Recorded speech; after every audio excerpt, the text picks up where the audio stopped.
monstrosity. Boy, that flew. Well, sometimes when they're hit, they stay hit. Kieran Tierney.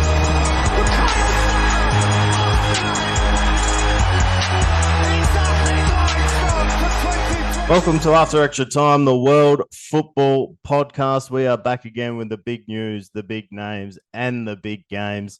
Joining me as usual, he is the author of Transatlantic Passage, How the Premier League Redefined Soccer in America, the CEO of the sportsbank.net, and a recent Twitter departee, Mr. Paul M. Banks. Paul, maybe give that a bit of context.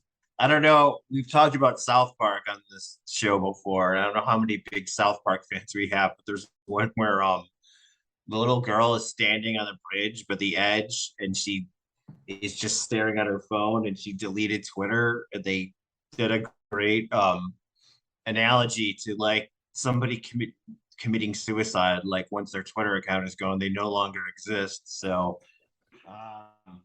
yeah, I had thought about it for a while. It really kind of escalated in the last few days, and I quit just a couple hours before we recorded this because to me it got to a point of just if you're talking about it and thinking about it, and you're constantly like, well, if I just treat Twitter this way, or if I just use Twitter for this or just use it for that, and then I'll quit when XYZ happens, or I'll quit when this happens. And I'm like, just enough, just gone. And to me, the straw that broke the camel's back was all of this hullabaloo about paying money to keep your verified status, and getting upset about how we have to pay to keep it. And then I guess Elon Musk is already negotiating against himself. It was supposed to be $20 a month. Now it's going to be $8 a month, and just then you get into like what verified even means, or what is the point of it, and then you just go down the rabbit hole. You just get triggered, you just get activated by something with this, you engage in some kind of debate, and I'm like, just fuck it all, just fuck the whole thing. It's just the point I got to. Yeah, so interesting. We talked a little bit off mic about the blue check situation, how it's going to become like a subscription thing, which is kind of weird to me. And part of what we spoke about before we started recording today was, that blue check, that verified mark usually means you can trust the person who is giving you the news, or having is able to have an educated opinion on something. But if they open it up to be a subscription service, I mean, it's going to be a bit of a free-for-all, right? I mean, that's why people like you and me use it. We use it for information, for news. It's like the new Associated Press, the new Wire, whatever, or at least it had been. But if it's going to be pay to play, then you're no longer, it's not about your credibility anymore. And granted, that ship actually sailed a long time ago before Elon Musk showed up, to some extent, where you have like Fox News Channel or Newsmax or OAN, or these like goofy propaganda networks that have they're not news, and they all had check marks. Really, the best analogy I can think of is this: if you charge content producers and news organizations to stay, but anybody with like an avatar of something, a pseudonym, a random thing, a fake person, and let's say they go spread, conspiracy theories and misinformation and everything. If they get to stay for free, then the analogy I would use is this: you've got a ballpark, you've got a stadium where the team has decided the drunks who go and beat up each other and vandalize the stadium can come for free, and the journalists in the press box and the fans who keep stats and know the history of the club and know all the numbers and all the teams, those people have to pay.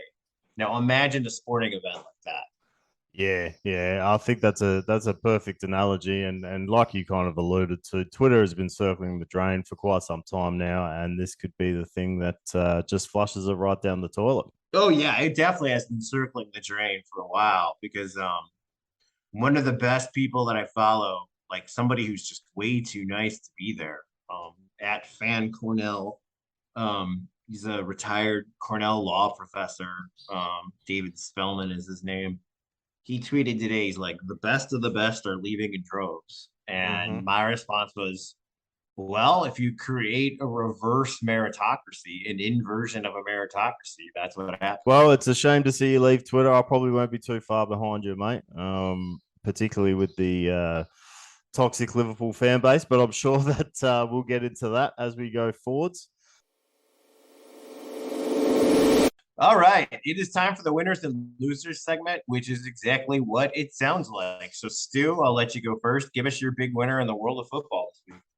Listen, you kind of said last week that this was not a surprise, and I kind of agree with you. But Newcastle are in the top four at the moment. They've stayed in the top four for the last 2 or 3 weeks. They've only lost once. I think the main surprise and why I put them in the winners section here is because they've kind of flown under the radar. Everyone's forgotten they're the richest club in the world. Eddie Howe's doing a great job over there in Newcastle, building a team and an identity that can win games and I guess most importantly can not lose games. So yeah, Newcastle's only loss was to Liverpool. So I just want to shoehorn that in there. But yeah, Newcastle's my winner this week. They're in the top four, and I think they're going to take some real moving to be out of the top four. You had to throw that in there about Liverpool, also who also have handed Manchester City their only loss this year. So there is that.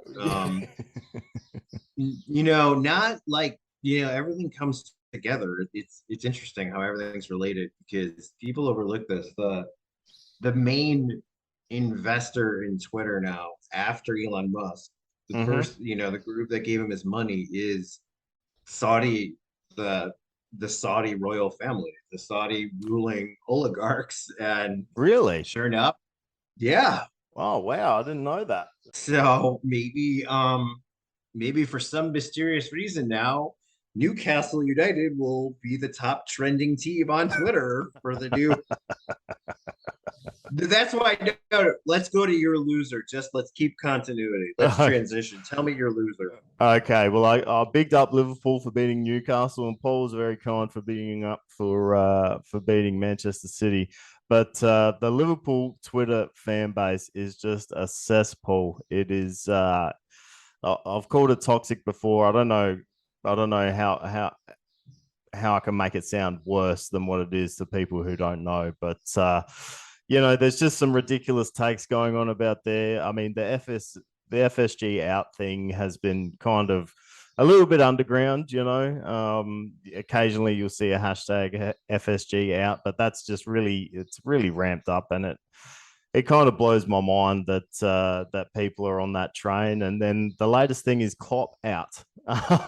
If there was ever a signal of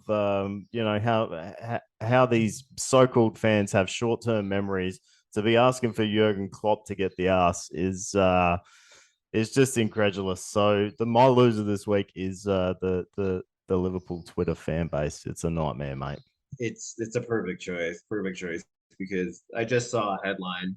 Did not see this headline on Twitter. I saw it on ESPN FC of Klopp's agent says he's not resigning, and I'm like, he just led them to the European final in May.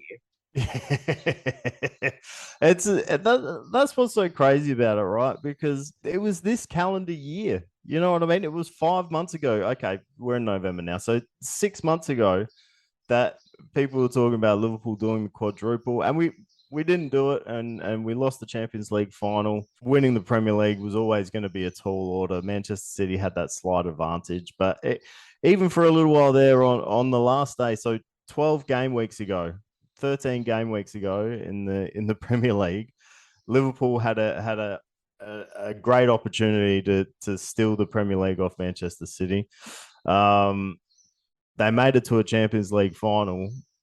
It just blows my mind how quickly people can jump off, and just the fact that his agent has had to come out and say that it just verifies everything I'm saying. It's just a fucking nightmare. Yeah, I'm at Jurgen Klopp's Wikipedia page, and this is what he has for honors at Liverpool. He's got one Premier League, one FA Cup, one League Cup, one Community Shield, one League Cup runner-up, one Champions League runner-up, one UEFA Super Cup, one FIFA Club World Cup, and one Europa League runners-up. So there you go. That's 8 trophies and 2 runner-up. No, 3. He runner-up in Champions League twice. I got that wrong. So yeah, and this is the guy that people want to see sacked. That just it blows my mind.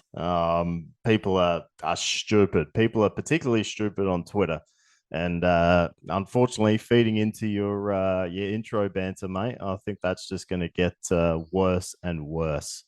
Well, I think we have a theme for this show, and we also not only do we have the headline for the show, but we also have a natural transition to my loser, as you can see from the run sheet.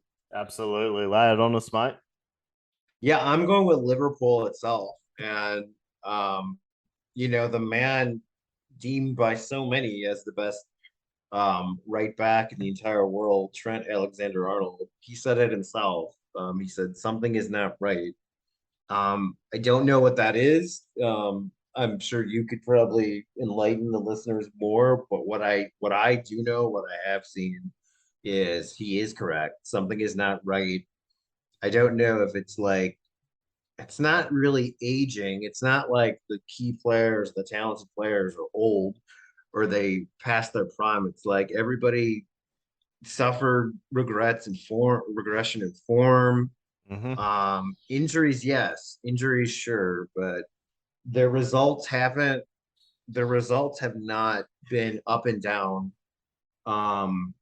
in line with when they're healthy and when they're injured. That's not how it's worked. And basically, I'll start with this. I would say that back line, these guys are just not. That was always the issue, like under Brendan Rodgers, and then that in the early days of Klopp was they just had like a complete shit show in defense. But they rebuilt it into like maybe one of the best back lines football has ever seen. And those guys that are world-class defenders, they're just not there. They're not that at the level anymore. Now, the contention, the window for major trophies is slammed shut. Yeah, I think that you kind of nailed it there. Regression in form is a massive thing, and usually you can carry 1 or 2 players that are having a bad go of things. But it does seem, and this is just going to sound like me making excuses, and maybe it is, but it does seem like, we've got 5 or 6 players. The only player who's kind of maintained his form from, the past 2 or 3 years is the goalkeeper, and he can't do everything himself. You also nailed it with the defense. I'm not sure what's going on there. I mean, they haven't had a settled centre back pairing all season. Kanate is back, but that doesn't really mean anything.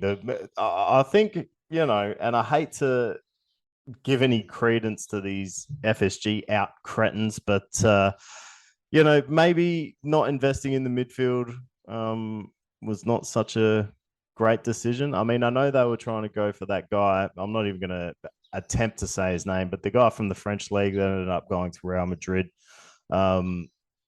I know they tried to get him. Maybe there's a bit of stubbornness going on there where if we can't get our main man, then we're not going to go for anybody. Maybe they need to not be so rigid on that stance. Someone would be, better than no one. But then having said that, they did get Arthur Melo from Juventus, and he's injured. So I think injuries play a thing. I think when a team's been playing at such a top level for so long and doesn't have 25 players that would walk into any other Premier League team, I'm looking at you, Manchester City. You're always going to experience this. I mean, the levels they've played at, particularly last season, it's almost impossible to keep that up. So I always expected a bit of a dip this year. I think people underestimated what the loss of Sadio Mane would do. But yeah, something's not right. I think it's just I can't actually put a definitive thing on what it is, but something isn't right. But let's not throw the baby out with the bathwater. Like let's. I think Klopp's earned a few credits, and he should be given ample time to try and put the car back on the track. Adequately said. Well done. I mean, he got off to kind of a rough start when he was there. He didn't get some results right away, and he turned the ship around. Mm-hmm. And I think that great analogy can be drawn with who I have for a winner this week, and that is Mikel Arteta, because he could have been sacked or should have been sacked early on. Mm-hmm. And Arsenal's rebuild was slow, not just like by Premier League Big Six standards, but just kind of slow in general. But here we are, and they're legit title contenders. I don't know if I'd say they're title front runners, but they're for real. And everything about it, they had to do a lot. Like they had to remake that attack totally. Mm-hmm. They had to get like a new captain. They had to get new leadership. They had a lot of youth, and guys like say like Granit Xhaka, who was everybody thought he was gone after he had some dust ups with the fans and everyone else. He's found form again. I mean, just they're an exciting team. They're fun, and that fixture this week was exactly how you'd expect, top side against bottom side to go, and that's what happened. And I just want to say I predicted 5-0 Arsenal in my the sportsbank.net preview. So anyone looking for tips, definitely read my tips. But to your point, enough pumping myself up. To your point, I've compared this Arsenal side with the Liverpool side from the last 2 or 3 years. There's just something special going on there at Arsenal. And, we've spoken before on the podcast about, you got to give managers time. Owners are sometimes too trigger happy, et cetera, et cetera.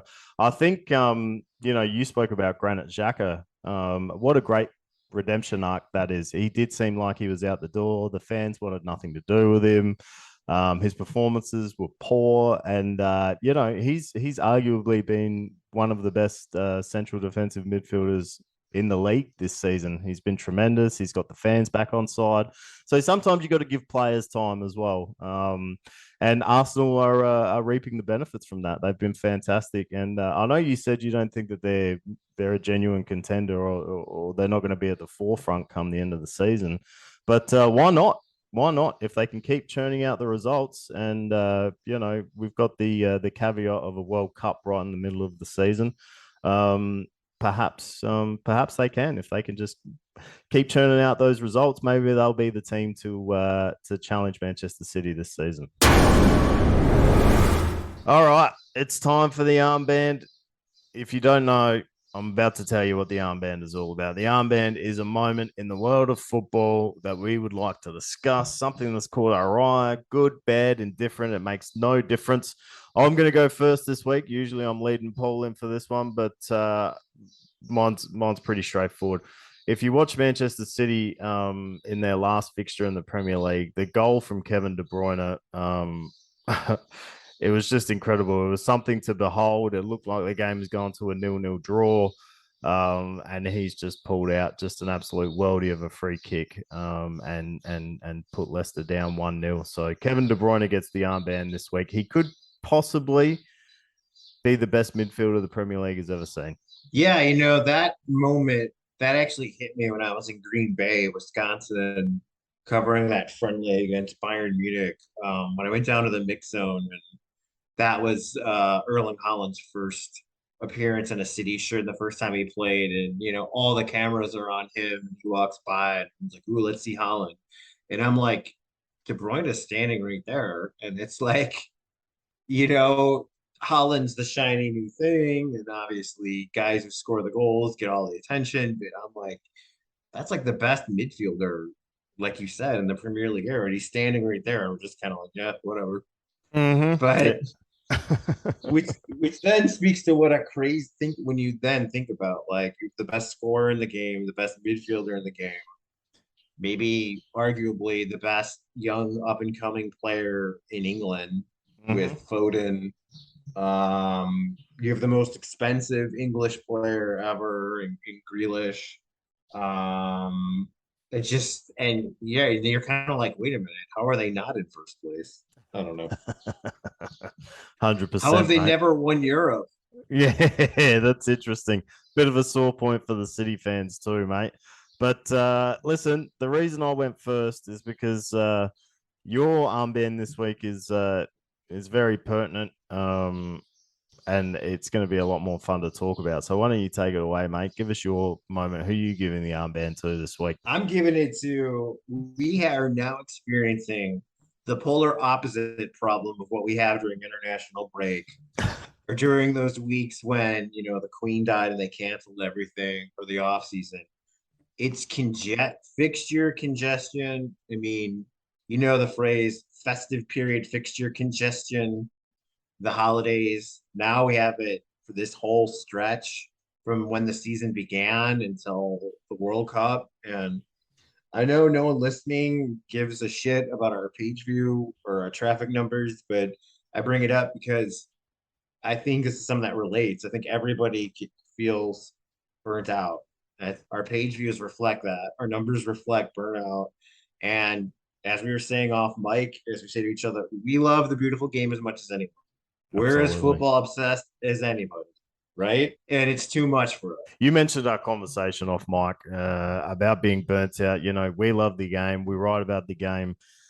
We watch the game. We analyze the game. We tweet about the game. Like we are all in, as all in as you can get on football without actually playing or managing, right?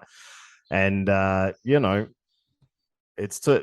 You said it perfectly. It's too much for us, and if it's too much for us, then you got to think about the people who just have a passing interest or who aren't as obsessed with football as you and I are. How do you even keep up at this point? I mean, it's no surprise to any of our fans listening. I'm a massive Liverpool fan, and I've been on a run prior to this season of never missing a game, always knowing when it was happening, being excited for it. I live in Australia, so I'm getting up at 2 a.m., 3 a.m., 4 a.m. to catch Liverpool games regularly, right? It's actually part of my sleep schedule is waking up and thinking, oh, no, I don't have to get up for a Liverpool game today. But, I can't even keep up with when Liverpool is playing.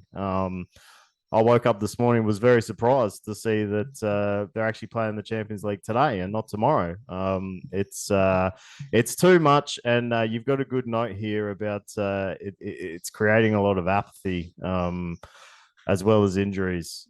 This just constant, just stream of games that never stop, and there's a potential that apathy could carry over to the World Cup. You want to speak to that, Paul? Yeah, I do, and I'm gonna save that for next week's moment. No matter what happens in world football, I have a moment that I've been saving for November because it's a little sneak preview, a little tease. We're gonna talk about a little teaser. Yeah, we're gonna talk about fixture congestion of sports in general, and as someone here in the States who covers college sports, November is the one month of the year, while some extent in December, and I guess you've got like talking season somewhat in October for basketball. But there's two sports in college sports that they call them the revenue producing sports, but what they really are the sports that people care about, the ones that people follow. The rest no one cares about. Those two overlap in November, so that's overlap season. And then you've got the World Series is wrapping up now. You've got the NFL, NHL, NBA all at the same time. So it's always congested. And now you're shoving, like this is a Christmas goose, shoving more crap in the goose's mouth or stuffing a sausage, put more shit in the casing. Like, what are you?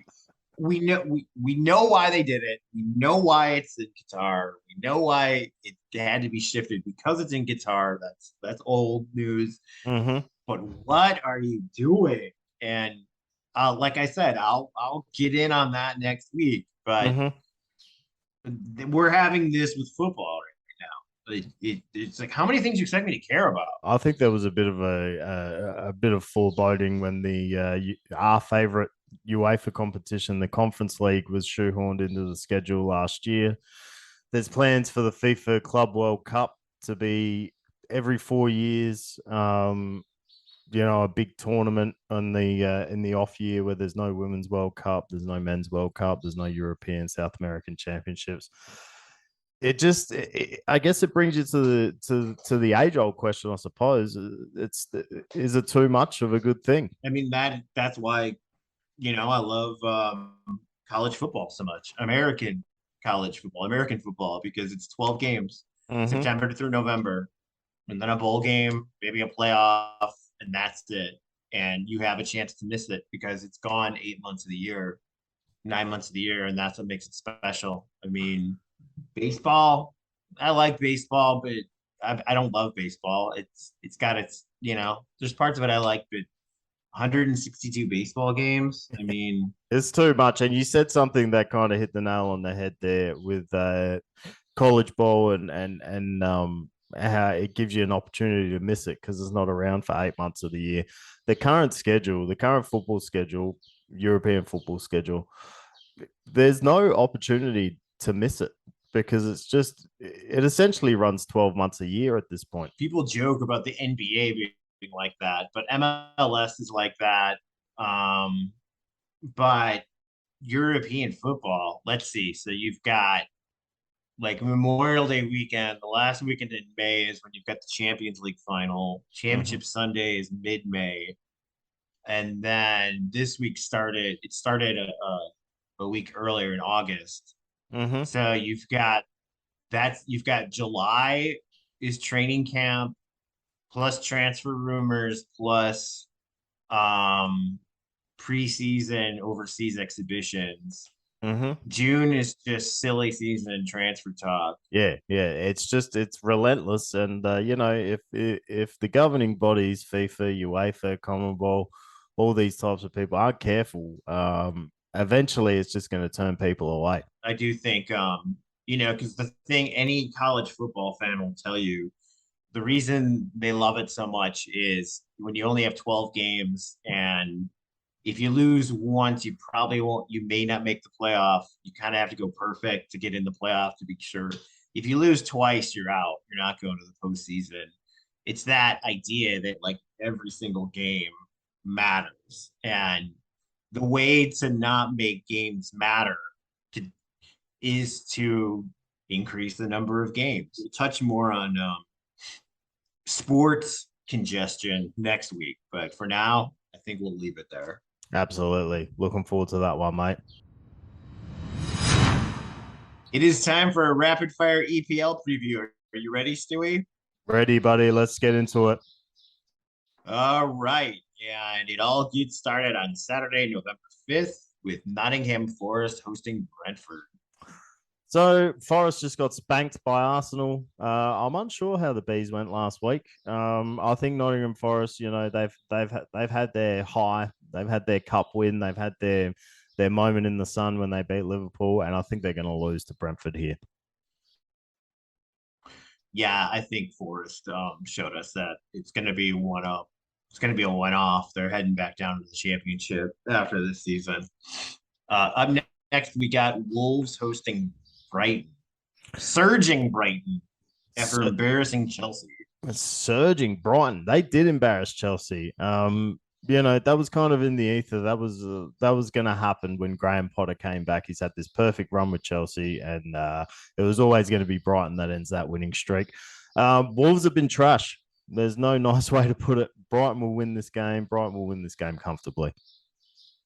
Yeah, without a doubt. I mean, Brighton, when I say surging, they got off to a great start this season, came back to earth, kind of evened things out, went back to the middle of the table, but they impressed. And speaking about impressive, we were just talking about them. No more impressive roster in the world than Manchester City, and they will be hosting a team that has really defined the word impressive. Talk about exceeding expectations, and that's Fulham. Yeah, Fulham have been tremendous this season. I think we talked about Nottingham Forest come crashing back to earth a little earlier. I think Fulham are probably going to come crashing back down to earth as well. A lot was said that if Manchester City didn't have Haaland, it might bring him back to the pack, but they ground out the victory over Leicester, and I think they'll have an easier time of it against Fulham here. Manchester City easily. Yeah, even without Haaland, they're still world class. Next, we go to the other end of the table, two strugglers for relegation. We have the Liverpool Killers and Leeds United, and the South Coast Club Lights, or the Junior South Coast Club, and AFC Bournemouth. Leeds were tremendous on the weekend. They thoroughly deserved their win. I think they might take that momentum and pick up another 3 points against Bournemouth. Yeah, I do think Leeds United States of America is going to have an up and down season. I think their chances for survival could go down to the wire, but I think eventually they're going to do it, and getting these 3 points here will help. Absolutely. Up next, this is maybe like the has-been cup, in Everton versus Leicester City. Both of these clubs have really seen better days. Listen, this one comes to there are a couple of rosters that you would probably say are about even.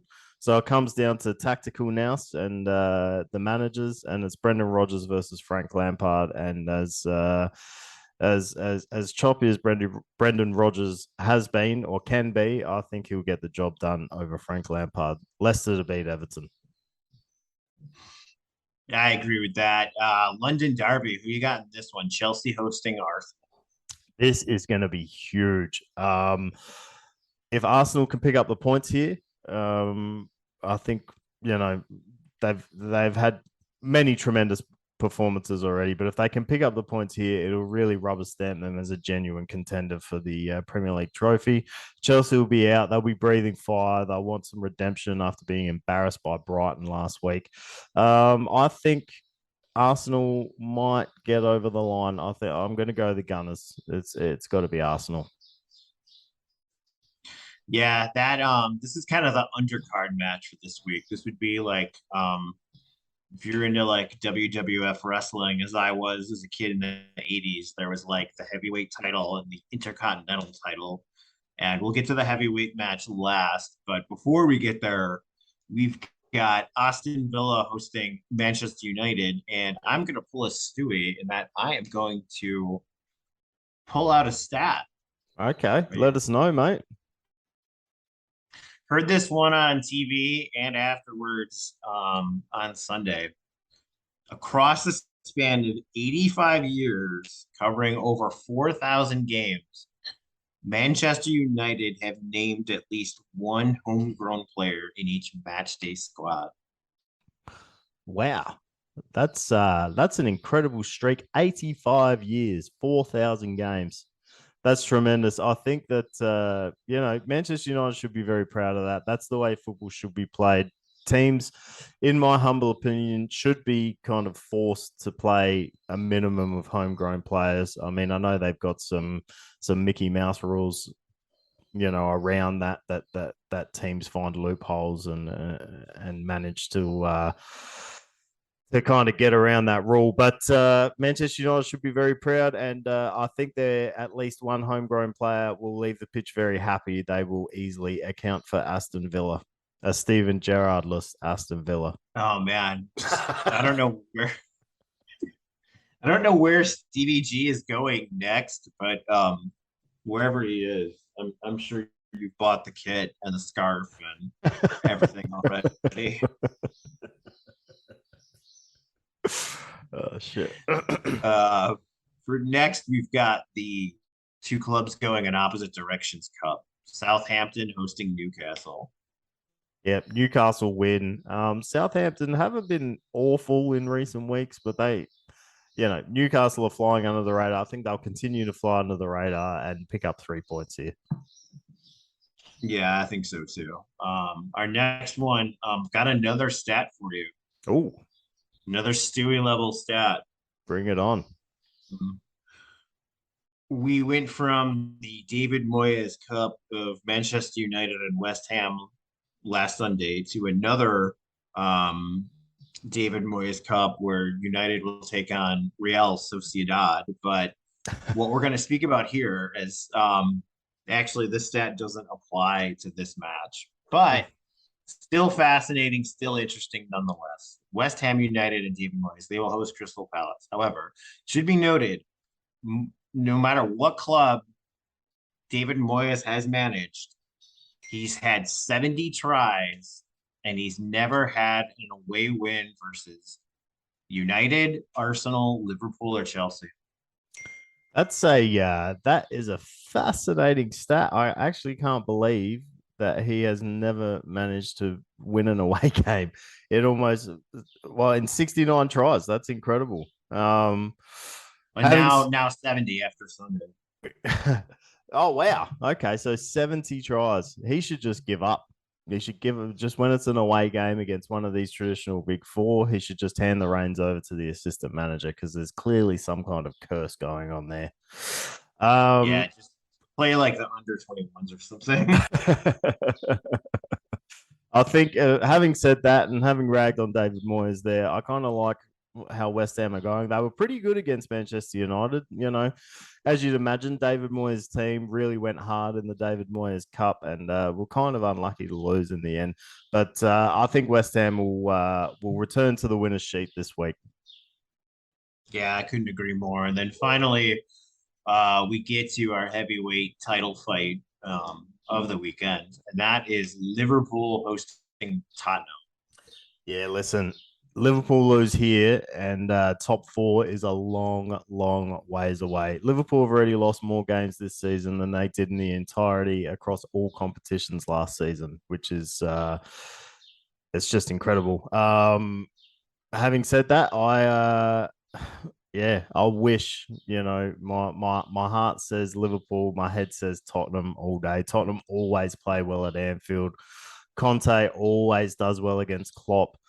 I think Tottenham are going to win, sadly. I do think Spurs have got this. Liverpool have kind of starting to remind me of a team from a few years ago. It was really the year City set all those records at the top of the table, and they were the only team that beat City, and they beat them a couple times. But they also lost to like the bottom feeders that year. I think Sheffield United may have been one. I can't recall offhand, but I know Liverpool lost to the bottom sides in that same season, and they're kind of showing that kind of form. Absolutely. I mean, just to put a pin in this and kind of to circle back to something we were talking about earlier with regression. Liverpool have regressed to those Brendan Rodgers sides and Otis, relax. Otis all upset because Liverpool suck. They've kind of regressed to those Brendan Rodgers sides and then the early Jurgen Klopp sides where they'd show up against the big boys but fail against teams that they should beat. And I'm not saying Tottenham isn't one of the big boys. Clearly they are, but it's going to be a long season for Liverpool fans. Before we wrap things up, Paul, you got anything going on that you want to chat about? Yes, Saturday I will be at Northwestern when they will take on number 2 Ohio State, who are undefeated. Ohio State being one of the best teams in college football is par for the course, but it's not every day you can see the Heisman Trophy favorite and the projected number 1 pick in the NFL draft for next year. Again, who knows who will win the Heisman and be the number 1 pick, but if you had to put money on it today, you'd go with Ohio State quarterback C.J. Stroud. So that will be a special treat, and I am looking forward to that. That sounds good, mate. It sounds better than my Saturday. I'm going to be watching some local cricket that's going to be very, very boring. But enjoy yourself, mate. We do have an apology for this one. The pop culture corner is not going to be on this week's podcast. I'm just going to pause for a second to allow for the groans from our fans, but it will be back next week. Paul, you want to talk a little bit to that? Yeah, I feel that just with everything going on with Twitter, and I had a great one set up here about horror movies and slasher flicks and cliches that go into that. Everything of ghost stories, but maybe we save that for next year for Halloween, or maybe we get into it next week because people watch horror movies year round. We can do that, unless something else kind of strikes the fancy. But just this Twitter stuff, just has been so. I mean, look, we have to change our usual show closing now because of that. Yeah, absolutely, we do. Yeah, I guess you could say the Twitter stuff is our pop culture corner for this week. Oh, absolutely, it is. Yeah, for sure. I mean, what's more pop culture than that?